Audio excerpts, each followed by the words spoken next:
দলকে সমতায় ফিরতে হলে রাজুকে কিন্তু একটা সেভ দিতে হবে।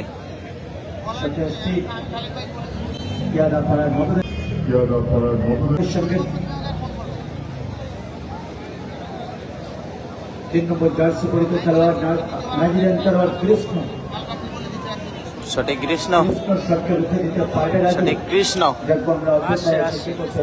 জার্সি নাম্বার 3 এবং গোলকিপার রাজু। দেখা যাক তার দলের এই মূল্যবান সেফটি করতে পারবেন কি, এবং কৃষ্ণ তিনি তার দলের এই মূল্যবান গোলটি করতে পারবেন কি।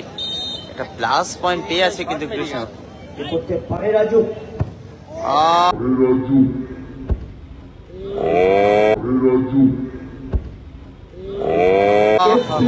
দারুণ বাম্পায়ের শট এবং জালে জড়িয়ে দিলেন ফারদিন ভাই।